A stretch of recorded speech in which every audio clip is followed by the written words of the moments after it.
Assalamualaikum warahmatullahi wabarakatuh. Perkenalkan, nama saya Naili Farha NIM 208-24076. Di sini saya akan menjelaskan beberapa materi tentang moderasi beragama untuk memenuhi tugas mata kuliah moderasi beragama.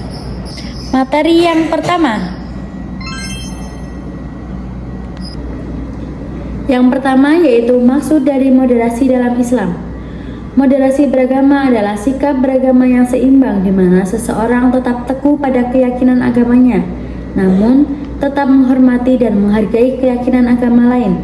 Sikap ini penting untuk menciptakan toleransi, kerukunan, dan perdamaian dalam kehidupan berbangsa, terutama di negara yang sangat beragam seperti Indonesia. Moderasi beragama tidak berarti mengurangi akidah, tetapi merupakan upaya membentuk karakter moderat dalam beragama demi menjaga persatuan dan mencegah konflik antar umat beragama. Karena itulah, moderasi beragama dijadikan salah satu program nasional oleh pemerintah dalam mendukung keutuhan bangsa berdasarkan semboyan Bhinneka Tunggal Ika. Selanjutnya, yaitu konsep moderasi beragama yang dijelaskan dalam Al-Quran dan Hadis. Konsep moderasi beragama dalam Al-Quran dan Hadis menekankan pentingnya hidup seimbang, harmonis, dan damai, baik antar umat beragama maupun dengan alam semesta. Islam mengajarkan umatnya untuk menjadi pribadi moderat yang menjauh dari sikap ekstrim, menghormati perbedaan, serta menghargai para nabi dari agama lain. Moderasi beragama dalam Islam bukan hanya nilai spiritual, tetapi juga merupakan fondasi dalam membangun masyarakat yang toleran dan berperadaban. Selanjutnya yaitu prinsip-prinsip moderasi beragama yang terdapat dalam Islam. Yang pertama yaitu ada wasatiyah, yang artinya mengambil jalan tengah, menekankan pentingnya bersikap moderat, yaitu tidak berlebihan dalam pengamalan ajaran agama dan tidak pula mengabaikan nilai-nilai yang terkandung di dalamnya. Tujuannya untuk menghindari kecenderungan ekstrim yang bisa berujung pada radikalisasi atau liberalisme yang berlebihan. Yang kedua yaitu tasamuh atau toleransi. Toleransi yaitu memberikan penghargaan kepada pendirian orang lain tanpa harus mengikuti atau membenarkan pendirian tersebut. Toleransi tidak berlaku pada aspek keimanan dan ketuhanan, sebab setiap agama memiliki tata cara ibadah yang sesuai dengan keyakinan masing-masing. Toleransi seharusnya diterapkan dalam ranah sosial dan kemanusiaan untuk menjaga kerukunan dan persatuan. Selanjutnya yang ketiga yaitu musawah, artinya persamaan. Berarti persamaan derajat. Islam tidak pernah membeda-bedakan manusia dari segi personalnya. Semua manusia memiliki derajat yang sama di antara manusia lainnya. Tidak pandang jenis kelamin, ras, suku, tradisi, dan budaya, pangkat, karena semuanya telah ditentukan oleh Sang Pencipta. Manusia tidak dapat hak untuk merubah ketetapan yang telah ditetapkan. Yang keempat yaitu i'tidal, yang berarti lurus dan tegas. Istilah i'tidal berarti dari kata bahasa Arab, yaitu adil, yang berarti sama. Di dalam KBBI, adil berarti tidak berat sebelah, tidak sewenang-wenang. I'tidal merupakan pandangan yang menempatkan sesuatu pada tempatnya, membagi sesuai dengan porsinya, dan melaksanakan hak dan memenuhi kewajiban. Yang terakhir yaitu syura, yang artinya musyawarah, merupakan metode untuk menyelesaikan masalah melalui diskusi bersama guna mencapai mufakat dengan landasan kebaikan bersama. Musyawarah berperan penting dalam mengurangi prasangka dan perselisihan antara individu dan kelompok. Selanjutnya kita lanjut ke kelompok 2. Selanjutnya materi yang kedua. Nah, yang kedua yaitu moderasi karakter asli agama Islam. Yang pertama, moderasi menjadi karakter asli Islam yang membedakannya dari paham ekstremisme atau liberalisme. Moderasi wasatiyah adalah karakter asli Islam yang membedakannya dari paham ekstremisme yaitu tataruf dan liberalisme yaitu tasawuf. Yang pertama, moderasi sebagai karakter asli agama Islam yang terdapat pada hadis Nabi Muhammad SAW. Yang kedua yaitu menolak ekstremisme dan liberalisme. Ekstremisme yaitu tataruf dan liberalisme yaitu tasawuf.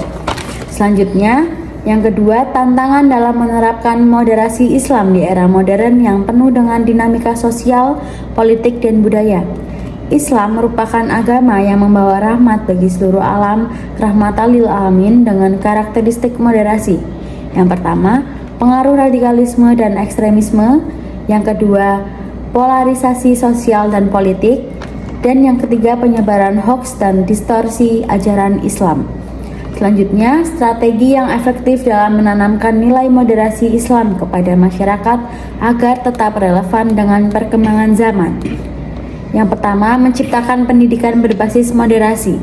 Yang kedua, penggunaan metode pembelajaran aktif. Dan yang terakhir, pemanfaatan teknologi dan media sosial. Materi ketiga. Nah, selanjutnya yang ketiga, yaitu membangun toleransi umat beragama. Konsep toleransi moderasi beragama di Indonesia yaitu terbentuk dari keragaman geografis dan sosiokultural yang menghasilkan banyak budaya dan kepercayaan. Dalam masyarakat yang majemuk ini, toleransi menjadi fondasi utama untuk menjaga persatuan dan keharmonisan. Toleransi harus ditanamkan sejak dini agar masyarakat mampu hidup berdampingan meski berbeda keyakinan.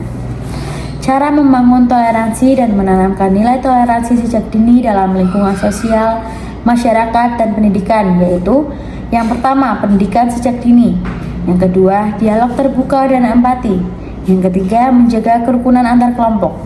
Lalu jika di lingkungan masyarakat, yang pertama ada menumbuhkan empati melalui pengalaman. Yang kedua, membangun kebersamaan dan keberagaman.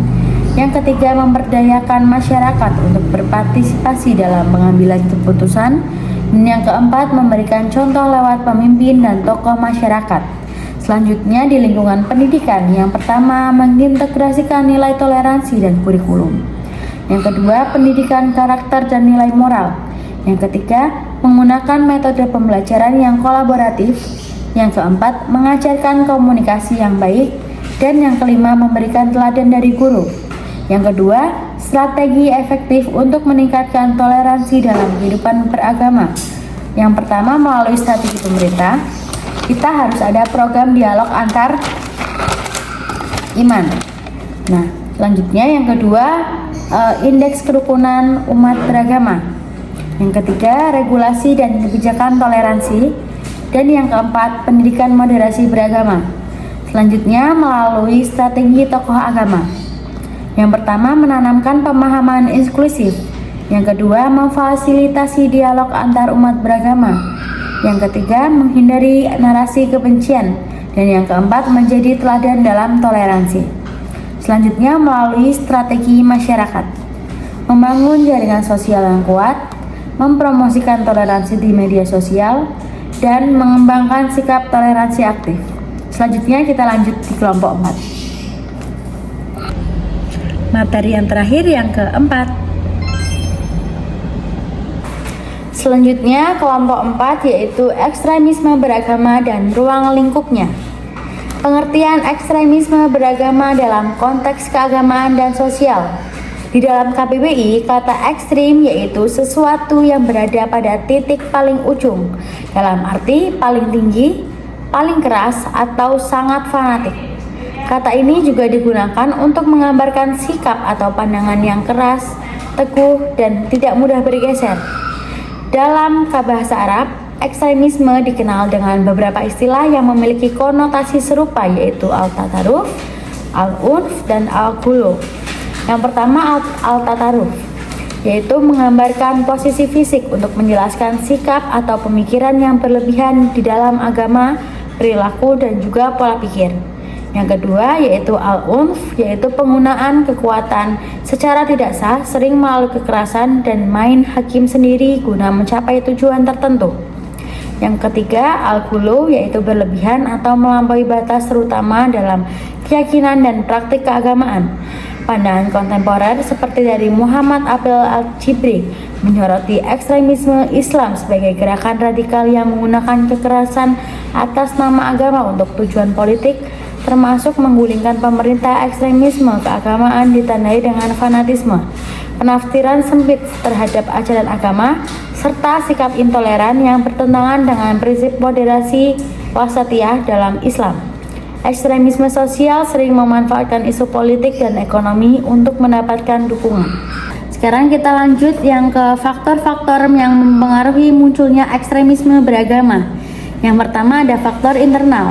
Faktor internal ekstremisme beragama berasal dari dalam individu atau kelompok, seperti aspek psikologis, ideologis, dan pemahaman keagamaan yang keliru tanpa dipengaruhi oleh kondisi eksternal. Yang pertama yaitu lemahnya pengetahuan hakikat Islam.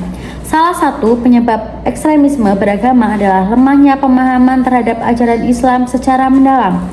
Pengetahuan yang setengah-setengah membuat seseorang merasa sudah memahami agama, padahal hanya tahu sedikit dan dangkal dari sumber-sumber yang tidak terhubung.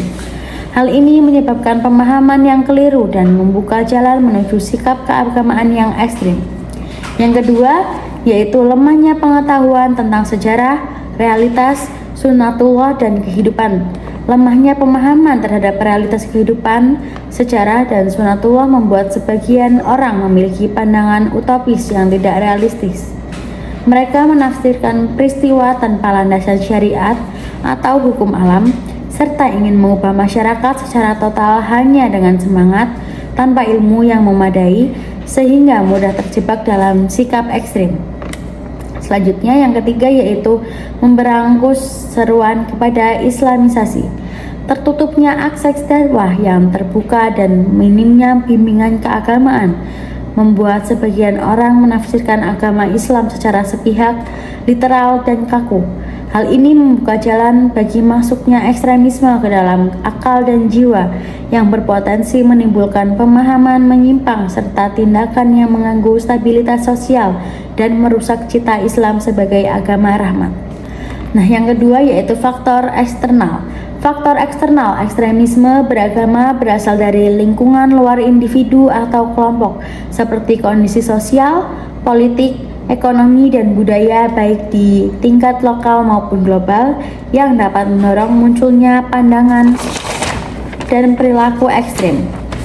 Masalah perekonomian, kegagalan ekonomi, pengangguran, dan kesenjangan dan korupsi menciptakan rasa frustasi yang mendorong munculnya gerakan ekstrim dan perlawanan terhadap sistem yang ada.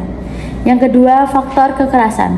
Beberapa orang Islam melihat diri mereka sebagai pejuang yang memperjuangkan perubahan dengan keyakinan bahwa kekerasan dapat dibenarkan dalam konteks keagamaan dan konflik menjadi ruang untuk membenarkan ekstremisme dalam beragama. Selanjutnya yang ketiga yaitu faktor modernisasi dapat menggeser nilai-nilai agama dan pelaksanaannya. Kelompok ekstremisme memandang ajaran Islam harus diikuti secara ketat sesuai prinsip syariat. Mereka menolak modernisasi dan menuduh kaum modern telah mencampur adukan Islam dengan unsur non-Islam. Bagi mereka, pembaruan dianggap sebagai penyimpangan dari ajaran Islam yang murni. Yang keempat yaitu sikap cara pandang politik yang dianut penguasa. Organisasi ekstremis menganggap terorisme sebagai alat yang bermanfaat untuk mencapai tujuan mereka. Mereka percaya bahwa perubahan radikal diperlukan untuk melindungi hak istimewa yang dianggap terancam. Ketidakpuasan terhadap pemerintah mendorong mereka menuntut pergantian elit politik dan sistem yang ada yang dianggap tidak adil. Yang kelima, ketidakpuasan terhadap kondisi sosial, ekonomi, dan politik. Aktivis ekstremisme Islam berasal dari berbagai latar belakang sosial dan pendidikan, termasuk kaum miskin, pengangguran, kelas menengah, hingga mahasiswa terdidik. Menurut Muhammad Said Al-Ashmawi, krisis kepercayaan terhadap lembaga negara, agama, dan politik menjadi faktor utama yang membuat ekstremisme mudah berkembang karena isu-isu keagamaan dimanfaatkan untuk merebut kekuasaan dan menentang hukum. Selanjutnya, upaya pencegahan dan penanggulangan ekstremisme beragama. Yang pertama, kurikulum agama yang inklusif dan moderat. Yang kedua, peningkatan kompetensi guru agama. Yang ketiga, sinergi antara sekolah, orang tua, dan masyarakat. Yang keempat, literasi digital dan pencegahan radikalisme online. Yang kelima, dukungan dan kebijakan pemerintah. Yang keenam, pendekatan kontekstual dan partisipatif dalam pembelajaran. Dan yang ketujuh, kolaborasi lintas sektor dan internasional. Yang terakhir yaitu evaluasi dan penguatan berkelanjutan. Sekian materi dari saya kali ini, semoga bermanfaat untuk kalian semua. Mohon maaf apabila saya ada kesalahan kata yang tidak disengaja maupun disengaja. Dan saya ucapkan terima kasih. Wassalamualaikum warahmatullahi wabarakatuh.